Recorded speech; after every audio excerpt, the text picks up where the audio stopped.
할렐루야. 사랑과 은혜가 충만하신 하나님, 은혜와 사랑에 감사합니다. 주님께서 사랑하여 주셔서 하나님 이 시간 가운데 또한 주님께 달려나와 또한 3일 아버지 하나님 이 예배로 하나님 앞에 영광 돌릴 수 있도록 은혜 내려주신 하나님 감사합니다. 하나님, 지난 아버지 하나님 3일간도 우리들 지은 모든 죄악들 이 시간 모두 용서하여 주시고 예수님의 십자가의 보혈의 피로 깨끗하게 씻어 주시옵소서. 이 시간 오직 진리의 영이신 성령 하나님으로 우리들 그분만을 의지하며 예배하는 이 시간 되게 도와 주시옵소서. 이 시간 성령 하나님께서 각 사람 심령 가운데 충만하게 임하여 주셔서 하나님 이 말씀 깨닫는 은혜를 더하여 주시고 부족한 종의 모든 허물들은 주여 오직 가리워 주시고 예수 그리스도만 증거되는 시간 되게 도와 주시옵소서.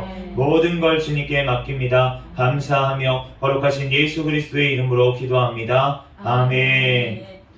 할렐루야. 네, 오늘은 형식보다 중요한 것이라는 제목으로 하나님 말씀을 전하겠습니다. 말씀 전하기 전에 제가 죄송한 말씀을 한번 드리겠습니다. 네, 지난주에 우리가 같은 본문으로 말씀을 전했어야 되는데 제가 이제 준비가 좀 덜 됐었어요, 지난주에. 그래서 이제 말씀을 그 본문을 못 전하고 이번 주에 이제 이 같은 본문을 다시 이제 주보에 실어서 전하게 됐는데 그러면서 이제 기도를 하다가 보니까 하나님께서 그러한 마음을 주셨습니다. 그래서 그 전에 있던 제목보다 이 제목으로 하나님께서 마음을 주셔가지고 이 제목으로 지금 말씀을 이제 전하게 되었습니다. 그렇게 된 이유가 이제 배경을 설명을 드리자면 마태복음 우리가 7장 그 산성수훈 말씀에 보면은 금식에 대한 말씀이 있어요. 우리가 6장 말씀이죠. 6장 16절부터 18절까지 말씀에 이제 금식할 때 어떻게 기도하라 라면서 주님께서 말씀을 해주셨고 그 말씀을 8월 말쯤에 저희가 금식이라는 제목으로 이제 여기 그 수요 예배 때 말씀을 증거를 했습니다. 그래서 그 말씀이 이제 중복이 될 것 같아가지고 그래서 이제 고민을 하다가 하나님 앞에 기도하다가 이제 말씀을 제목을 바꿨습니다. 그거에 대해서 양해를 부탁드리고요. 그래서 우리가 오늘 본문 말씀 9장 14절 말씀 다시 한번 같이 읽어보도록 하겠습니다. 14절 시작. 그때 요한의 제자들이 예수께 나와 이르되 우리와 바리새인들은 금식하는데 어찌하여 당신의 제자들은 금식하지 아니하나이까? 네, 오늘 지금 이 14절 말씀은 지난번 그 9절 13절에 이어서 지금 세리 마태를 부르셨어요. 마태를 부르시고 그 집에서 잔치를 벌이고 있는 중이었습니다. 그런데 그때의 바리새인들은 뭐라고 했습니까? 그때 바리새인들이 그의 제자들에게 왜 죄인들과 함께 당신의 그 선생은 같이 잡수시냐 이러면서 예수님께 와가지고 왜 죄인들과 함께 식사를 먹는 것이 그 당시에 이제 바리새인들 그 율법서라고 하는데 사실은 우리가 구약 말씀이 율법이라고 하잖아요. 모세 오경을 율법이라고 하고 그리고 특별히 이제 구약 성경 전체를 율법이라고도 하는데 그런데 그 율법뿐만이 아니라 그 당시에 바리새인들은 자기들이 장로의 유전이라고 해서 더 많은 것들을 더 붙였습니다. 바리새인 내에서 이제 손 씻기 전에는 밥을 먹어서는 안 된다, 떡을 먹어서는 안 된다, 뭐 여러 가지 규정들이 훨씬 더 많이 붙어 있었어요. 성경보다도 더 하나님의 말씀보다 더 나아갔던 거죠. 그러니까 그러한 것들이 있었을 때 왜 죄인들과 같이 먹으면 안 되는 법이었습니다. 바리새인들은 구별된 자들이란 뜻이거든요. 바리새파 사람들은 우리는 죄인들하고 구별된 자가 되어야 된다라면서 처음에 생겼던 거예요. 그런데 한 100년의 시간이 흐르면서 어떻게 됐냐면 그 마음속에 있던 알맹이들, 그 마음속에 정말 하나님 앞에서 우리가 거룩해야 된다, 우리가 죄로부터 구별돼야 된다, 이렇게 시작했던 그 운동이 나중에 100년이 지난 후에는 어떻게 됐냐면 그 알맹이는 사라지고 껍질만 남은 거예요. 껍질만, 형식만 남아서 그래서 그 안에 담길 수가 없게 그 안에 무엇인가를 담을 수 없는 낡은 부대가 돼버렸다는 것입니다. 그렇기 때문에 예수님께서 계속 이제 바리새인들과 부딪히면서도 설명을 해주시는 거예요. 그런데 오늘 본문 말씀에는 14절에는 그 이어서 이제는 바리새인들이 아니라 요한의 제자들이 와가지고 예수님께 우리하고 바리새인들은 금식을 하고 있는 기간인데 왜 당신의 제자들은 금식하지 않고 먹고 있느냐 라면서 예수님 앞에 또 와서 따져 묻는 것입니다. 그런데 이 요한의 제자들 같은 경우에는 사실 그 요한이 지금 어떠한 상태에 있었습니까? 우리가 감옥에 갇혔잖아요. 헤롯 왕한테 바른 소리를 했습니다. 당신이 그 동생의 아내를 취하는 것이 옳지 않다라고 얘기를 한 것 때문에 감옥에 갇혀 있었어요. 그것 때문에 이제 그리고 이 세례 요한은 얼마나 그 청렴한 생활을 했었는지 우리가 메뚜기와 석청을 먹었다고 그렇게 나와 있잖아요. 정말로 보잘것없는 음식에 그렇게 진짜 광야에서 그렇게 세례만 주고 진짜 하나님 앞에 뭐라 그래야 되나요? 정말 거룩하게 구별되기 위해서, 정말 죄와 싸우기 위해서, 멀리하기 위해서 정말로 힘들게 그렇게 지켜갔던 그러한 사람이라는 거예요.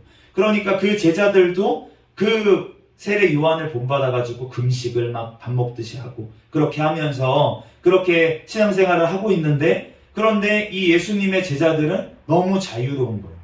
너무 자유로워 보이는 거예요. 지금 금식하는 기간인데 심지어 우리가 잘못됐다고 얘기하는 바리새인들도 저렇게 금식하는데 당신의 제자들은 왜 금식을 안 하고 지금 먹고 앉아 있습니까?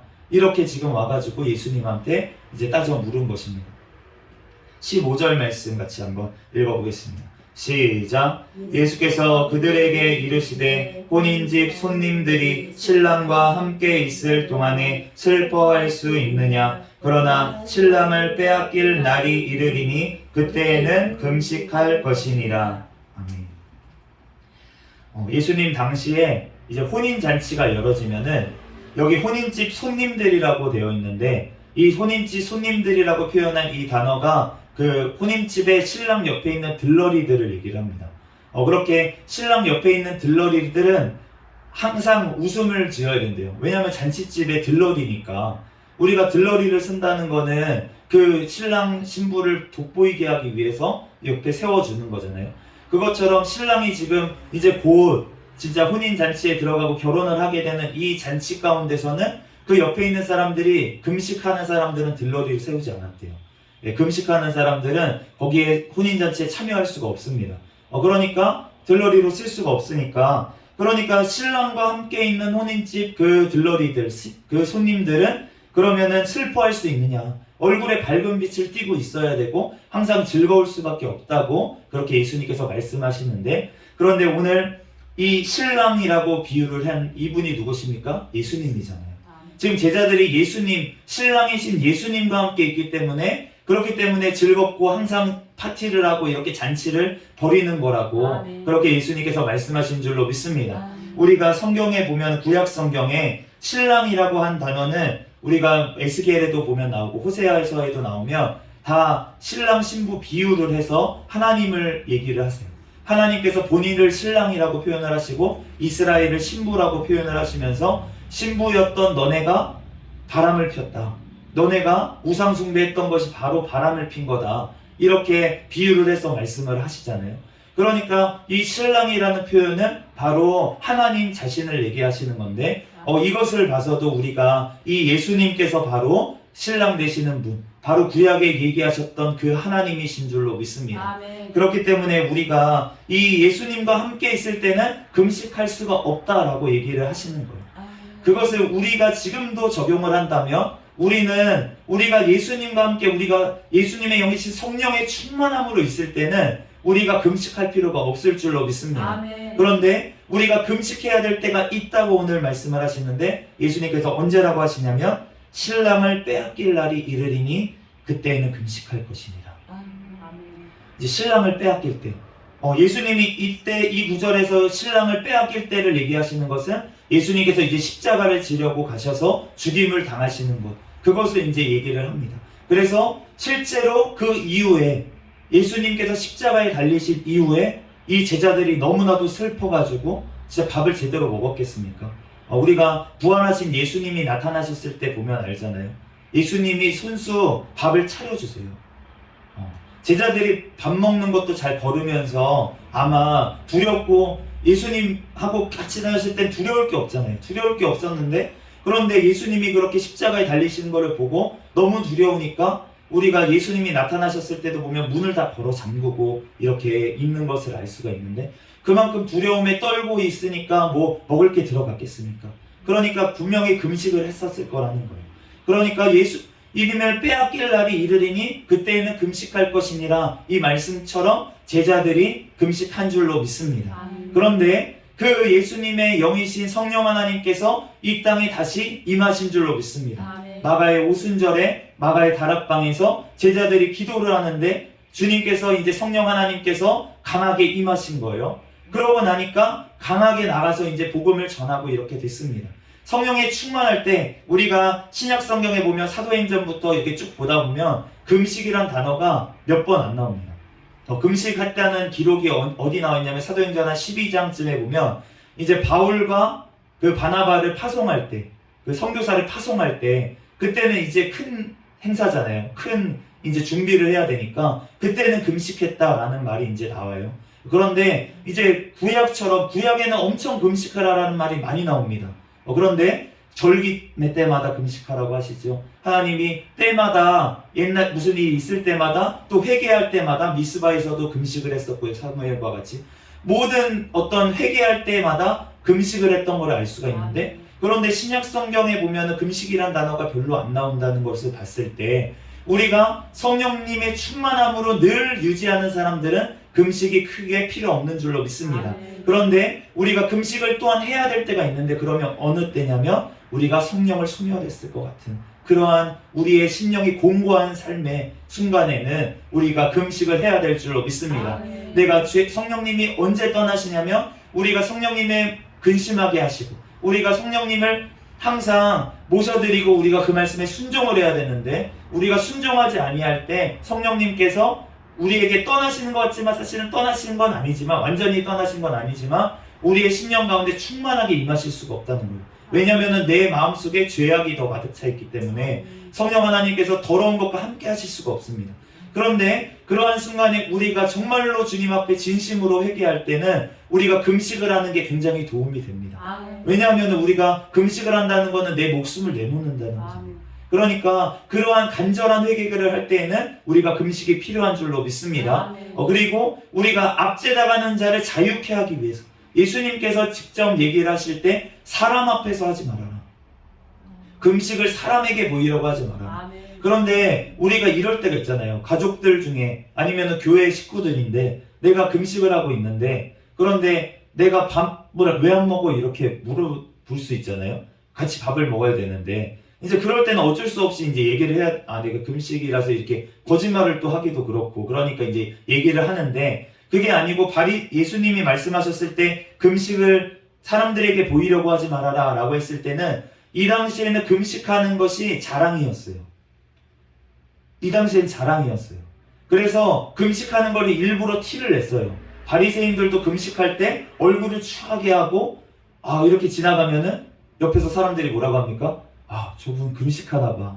역시 저 랍비는 최고야. 진짜 어떻게 저렇게 경건할 수가 있지?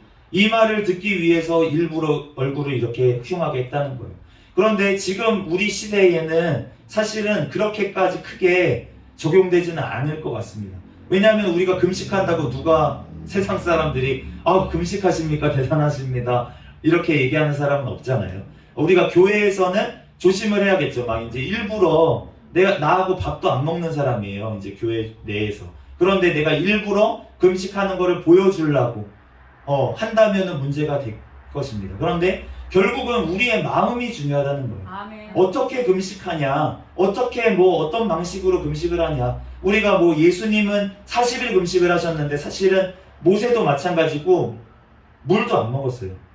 물도 안 마시면서 단식이죠. 그러니까 단식을 하신 건데, 그런데 어떤 사람은 그러면은 물을 먹으면서 해도 된다. 어떤 사람은 심지어는 무슨 된장국을 먹으면서 해도 된다. 이렇게 얘기를 하는데, 사실은 금식이 어떻게 하냐 저렇게 하냐는 사실은 중요한 게 아니라는 거예요. 주님 앞에 그 마음이 중요한 줄로 믿습니다. 진심으로 하나님 앞에 회개하고, 또한 어떤 기도 제목, 그 제목이 나의 어떤 유익을 위해서가 아니라 정말로 어떠한 한 영혼을 살리기 위한 기도를 하기 위해서 하나님 앞에 간절하게 그 영혼을 위해서 같이 금식하면서 나아가는 것. 이러한 하나님께서는 마음을, 중심을 보시는 거지, 우리의 어떤 그런 금식을 며칠 하는지, 어떤 방식으로 하는지, 그러한 것들을 보시는 게 아니라는 것입니다. 그렇기 때문에 우리는 주님 앞에 온전한 금식, 하나님 앞에 원하실 때 드려야 될 줄 믿습니다. 그렇지만 더 중요한 것은 무엇이냐면, 우리가 신랑을 빼앗기지 않는 것이고, 우리가 늘 예수님을 모시고 성령 하나님을 우리 마음속에 모시고 늘 기쁨과 감사로 나아간다면 우리가 더 이상은 회개할 것이 없는 줄로 믿습니다.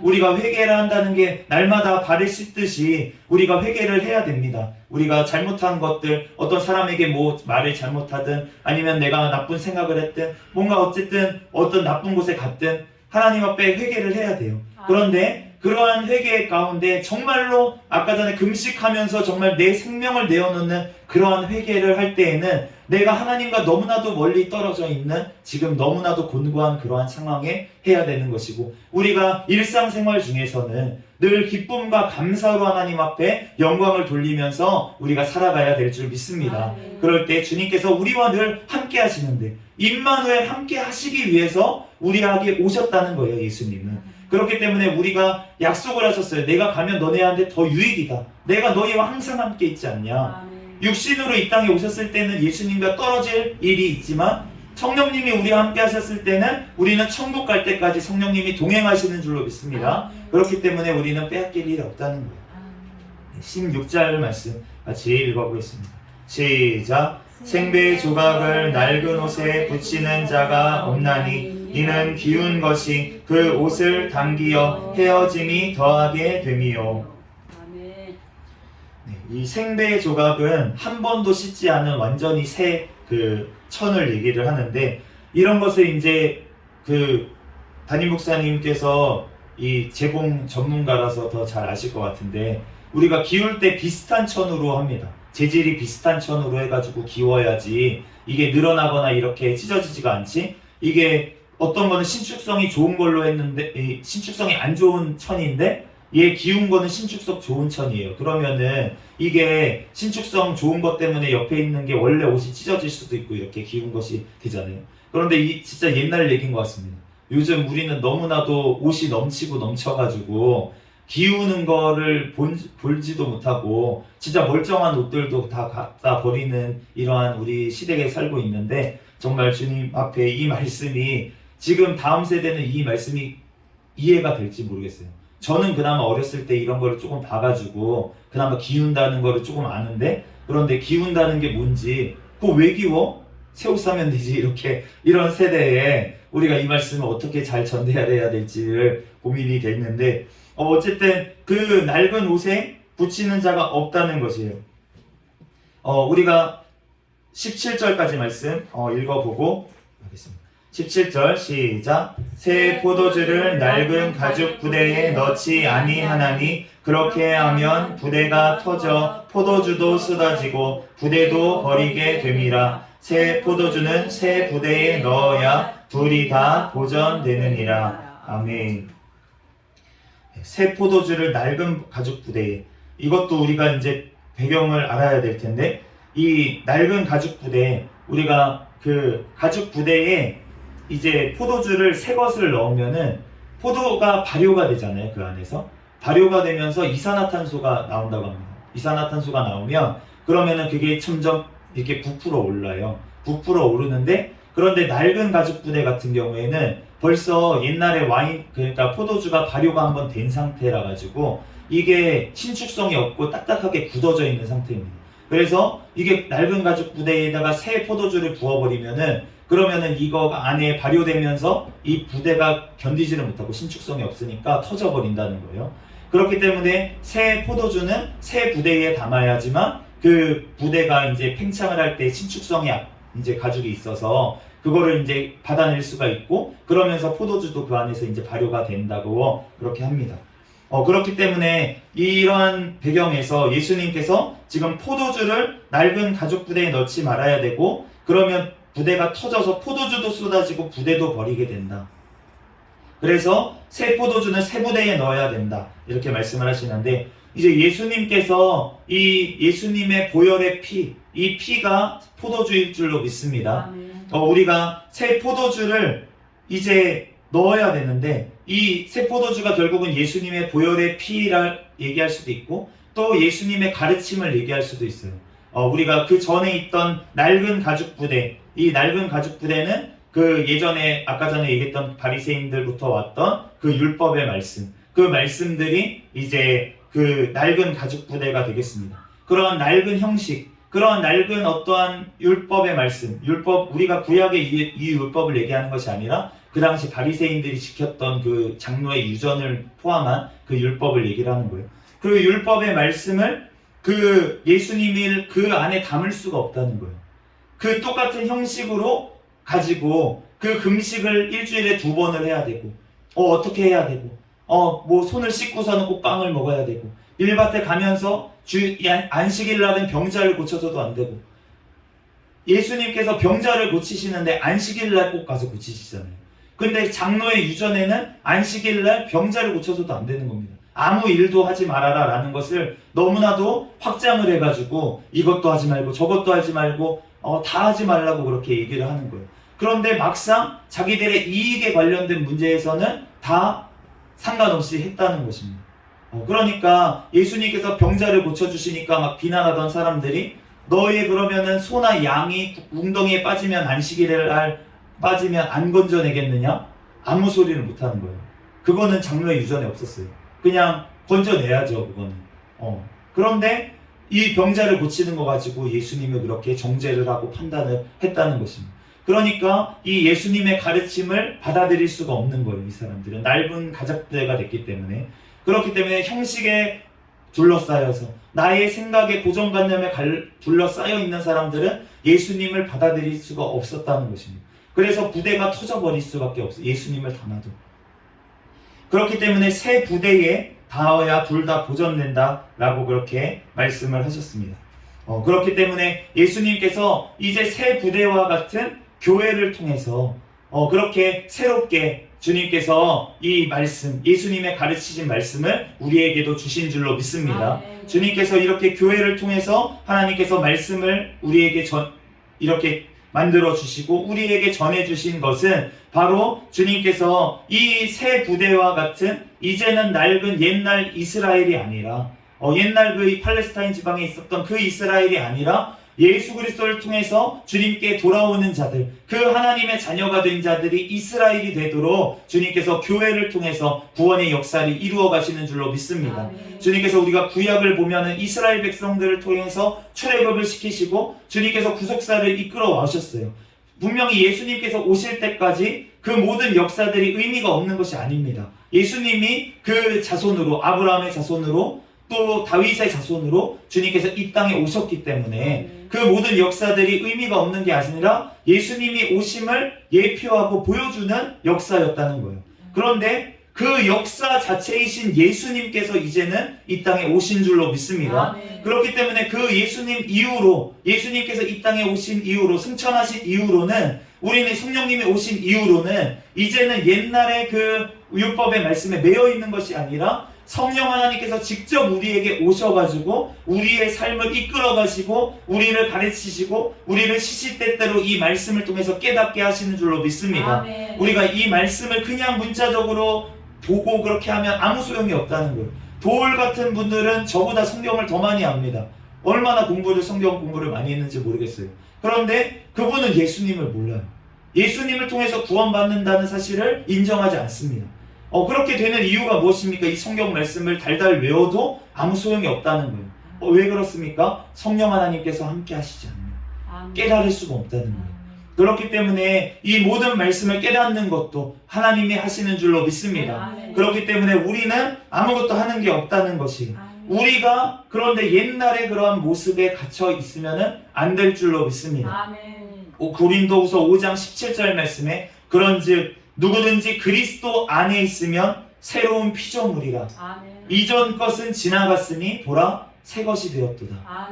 우리가 이 말씀을 우리의 삶에도 적용을 한다면, 우리가 정말로 옛 모습, 옛 피조물, 옛날에 그 죄짓던 그 모습으로는 우리가 이 말씀을 예수님을 받아들일 수가 없다는 것입니다. 아멘. 우리가 온전히 주님 앞에 회개하고 우리가 새 부대가 새 사람이 그래야지만 우리가 예수님의 말씀대로 우리가 행하며 살아갈 수 있는 줄로 믿습니다. 아멘. 그런데 우리가 이 포도주가 처음에 가죽 부대에 들어갔을 때 발효가 덜 됐던 것처럼 점점 발효가 되는 거잖아요, 그 안에서. 아멘. 그러면서 가죽 부대도 점점 성숙해지는 것입니다. 아멘. 그 포도주와 함께. 그것처럼 우리가 회개하고 예수님을 받아들였다고 해서 우리의 삶이 한꺼번에 바로 그냥 예수님을 닮아가는 삶으로 나아가는 건 아니라는 것입니다. 아멘. 우리가 예수님이 우리 안에서 점점 커져야 될 줄로 믿습니다. 아멘. 우리 안에서 예수님이 자라난다. 예수님이 자라나시는 게 아니라 우리의 마음이 예수님을 사랑하는 그 마음이 자라나야 될 줄로 믿습니다. 아멘. 그를 통해서 우리의 겉모습도 우리가 점점 성숙한 모습이 나오는 거예요. 아멘. 그런데 우리가 겉모습을 아무리 막 표장을 하고 아무리 이 말씀대로 뭔가 하려고 내 힘으로 뭔가 하려고 한다고 한들 그것은 옛날 낡은 가죽 부대에 그냥 분칠하는 것밖에 안 된다는 것입니다. 우리는 완전히 새로운 것으로 돼야 될 줄로 믿습니다. 아멘. 예수님으로 말미암아 옛사람은 죽고 새 사람이 돼야 되는데 내가 어떠한 것을 더해서 되는 것이 아니라 나의 모든 것들을 주님 앞에 내어놓고 주님 앞에 나아갈 때 주님께서 완전히 새로운 것으로 주님의 새로운 피조물로 나를 만들어 주시는 줄로 믿습니다. 아멘. 그렇기 때문에 우리가 그 주님 앞에 우리가 어떠한 우리가 해야 되는 노력은 무엇이냐면 내 모습을 주님의 말씀을 보는 것, 그리고 이 말씀에 비춰서 나의 죄를 회개하며 기도하는 것, 그것이 주님 앞에 해야 될 일일 줄로 믿습니다. 아멘. 예수님께서 내가 하나님의 일을 해야 된다라고 하니까 물어봤어요. 무엇이 하나님의 일입니까? 그랬더니 예수님께서 하시는 말씀이 나를 믿는 것이 하나님의 일이다. 아멘. 나를 믿는 것이 하나님이에요. 우리가 해야 될 일이 뭐 어떤 윤리적인 어떠한 것들, 선행을 하는 것, 그것은 주님께서 내 안에 거하시면 자연스럽게 우리에게 나오는 것인 줄로 믿습니다. 아멘. 그것을 내가 한다고 내가 사람이 변하는 게 아니라 주님께서 나를 변화시켜 주시면은 내가 그러한 행동을 할 수 있게 된다는 것입니다. 아멘. 만약에 내가 그러한 것이 없이 주님이 나에게 해주시는 그런 마음으로 하지 않으면, 자원해서 하지 않으면 내가 그것으로 생색에 내게 되고 교만을 하게 된다는 거예요. 아멘. 내가 했어, 내가 이렇게 많은 일을 했어, 내가 이렇게 봉사를 많이 했어, 내가 이렇게 선교를 많이 했어. 심지어 주님의 선교라는 게 얼마나 좋은 일입니까? 그런데도 불구하고 그것이 내 자랑이 된다면 그러면은 주님의 일이 아니라는 거예요. 아멘. 그것은 내 일을 했다는 거예요, 주님이 봤을 때는. 그런데 내가 어떠한 아무리 작은 일을 했더라도 내가 예수님을 위해서, 내가 정말 설거지를 하나 했어요, 교회에서. 그런데 그걸 예수님을 위해서 내가 물을 하나 떠다 줬어요, 누구를. 그런데 정말로 그 사람을 사랑하는 마음으로, 예수님의 마음으로 예수님께서 마음을 주셔서 내가 가서 섬겼어. 그러면은 그것은 영원히 남는 줄로 믿습니다. 아멘. 그렇기 때문에 우리는 주님이 먼저여야 될 줄로 믿습니다. 아멘. 내 힘으로 하는 것이 아니라 오직 내 안에 예수 그리스도께서 하십니다. 아멘. 우리가 주님의 앞에 정말로 온전히 주님 앞에 나아가는 주님의 부대로, 새 부대로 주님의 새 포도주를 받아서, 새 포도주이신 그 예수님을 받아서 그 성령 하나님을 우리가 간절히 구해서 우리가 그 성령의 충만함으로 승리하며 나아가는 저와 여러분이 되시기를 예수 그리스도의 이름으로 축복합니다. 아멘. 요한복음 7장 37절에서 39절 말씀만 읽고 말씀 마치겠습니다. 명절 끝날 날 곧 큰 날에 예수께서 서서 외쳐 이르시되 누구든지 목마르거든 내게로 와서 마시라. 나를 믿는 자는 성경의 이름과 같이 그 배에서 생수의 강이 흘러나오리라 하시니 이는 그를 믿는 자들이 받을 성령을 가리켜 말씀하신 것이라. 아멘. 잠시 기도하겠습니다. 할렐루야. 사랑과 은혜가 충만하신 하나님, 은혜와 사랑에 감사합니다. 하나님, 주여 예수님께서 하나님 이 땅에 오셔서 하나님 나를 대신해서 물과 피를 모두 다 쏟아주시고, 또한 이제는 구약의 제사가 아니라 하나님 오직 단번에 아버지 산 제물로 아버지 하나님 드려주신 그 예수 그리스도의 그 십자가의 보혈의 피로 인하여 우리들을 구원하여 주시는 주님의 은혜와 사랑에 감사합니다. 아멘. 하나님 그 예수 그리스도로 말미암아 하나님 우리들이 새 피조물로 변화되는 줄로 믿습니다. 하나님 우리들을 만져주시고 우리를 변화시켜 주시고 우리의 옛사람은 아버지 완전히 죽고 예수 그리스도와 함께 새 사람으로 살아가게 도와주시옵소서. 나의 공로로 나의 힘으로 나의 능력으로 하는 것이 아니라 오직 예수 그리스도를 믿음으로 말미암아 하나님 그 성령 하나님이 우리에게 임하심으로 말미암아 우리가 거룩으로 나아가는 줄로 믿습니다. 우리의 공로를 의지하지 않게 역사하여 주시고 오직 주님 앞에 회개로 주님 앞에 기도하며 나아가는 우리가 되게 축복하여 주시옵소서. 모든 걸 주님께 맡기오며 거룩하신 예수 그리스도의 이름으로 기도합니다.